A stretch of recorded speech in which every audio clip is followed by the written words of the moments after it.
Assalamualaikum dan selamat sejahtera. Hari ini kita akan sambung lagi PDPR Sains kita pada minggu ini, bab sokongan pergerakan dan pertumbuhan, iaitu kita akan masuk sistem sokongan dan faktor kestabilan haiwan.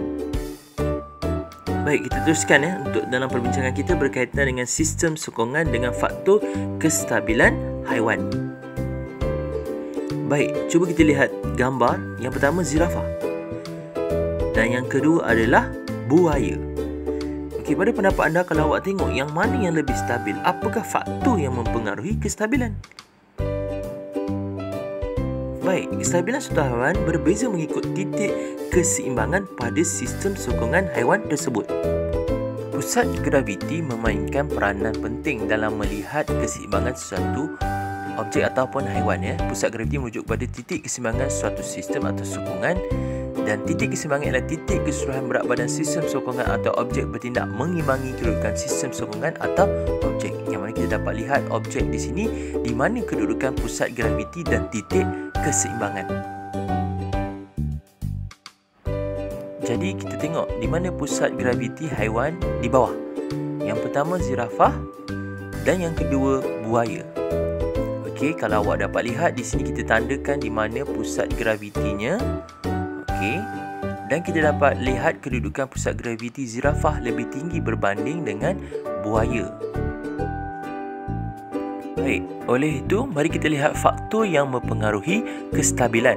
Yang pertama adalah pusat graviti dan yang kedua adalah luas tapak. Yang mana jika pusat graviti lebih tinggi, dia akan menyebabkan kurang stabil. Jika pusat graviti lebih rendah, lebih stabil. Dan jika luas tapak lebih besar, akan menyebabkan lebih stabil. Jika luas tapak lebih kecil, akan menyebabkan kurang stabil. Oleh itu, jika pusat graviti dan luas tapak ini menjadi faktor, kita boleh lihat yang ada beberapa haiwan dan juga peralatan ataupun binaan yang lebih stabil dan yang kurang stabil berdasarkan faktor graviti dan luas tapak. Antara penyelesaian masalah yang melibatkan kestabilan bagi haiwan adalah seperti zirafah. Zirafah yang tinggi menghadapi kesukaran untuk minum air berbanding dengan haiwan lain. Bagi mengatasi masalah ini, zirafah terpaksa menambahkan luas tapak sistem sokongan dengan mengangkangkan kakinya seperti yang ditunjukkan dalam rajah.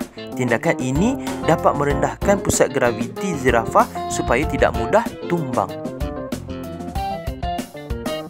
Keadaan yang sama juga dihadapi oleh kangaroo. Hal ini demikian kerana kangaroo melompat dan berdiri menggunakan dua kaki belakang. Kaki hadapan kangaroo tidak digunakan untuk berdiri. Keadaan ini menyebabkan kangaroo menjadi tidak stabil dan mudah tumbang ketika tidak bergerak. Bagi mengatasi masalah ini, kangaroo menggunakan ekornya sebagai sistem sokongan bagi mengelakkan daripada tumbang. Penggunaan ekor sebagai tongkat ini akan menambahkan luas tapak kangaroo ketika bergerak. Baik, kita teruskan lagi perbincangan kita berkaitan dengan bab 6 dan diteruskan lagi dengan subtopik 6.2 pergerakan dan pertumbuhan manusia. Jom, mari kita tengok.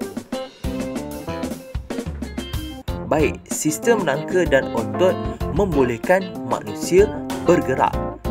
Pengejutan dan pengenduran otot rangka menghasilkan pergerakan.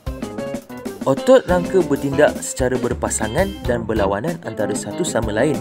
Setiap pasang otot yang bertindak secara berlawanan dikenal sebagai otot berantagonis. Sebagai contoh, ketika membengkokkan lengan, otot bicep mengecut, otot tricep mengendur.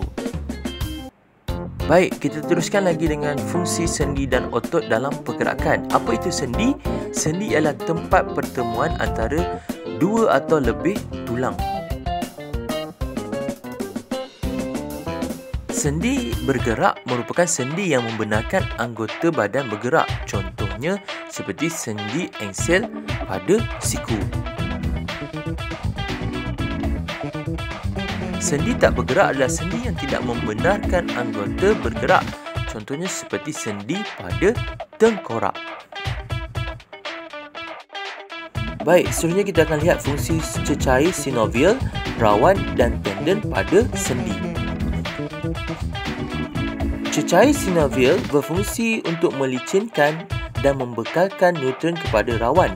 Cecair synovial juga bertindak sebagai pelincir di dalam sendi.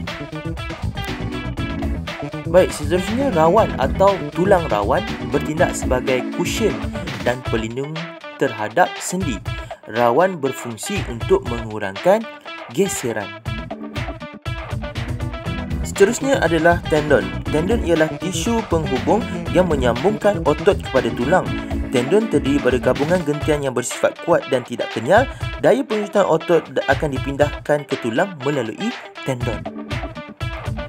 Baik, untuk yang terakhir kita akan membincangkan satu masalah kesihatan berkaitan dengan sendi dan juga otot ini, iaitu penyakit osteoartritis, yang mana penyakit ini ataupun sakit sendi yang paling kerap ditemui. Osteoartritis juga merujuk kepada keadaan klinikal apabila pesakit mengalami sakit sendi membengkak yang mengakibatkan pergerakan sendi terbatas. Ianya disebabkan oleh kerosakan tulang rawan sendi akibat umur yang meningkat ataupun rawan tu menjadi haus. So, boleh terjadi akibat peningkatan usia dan juga boleh disebabkan daripada kecederaan.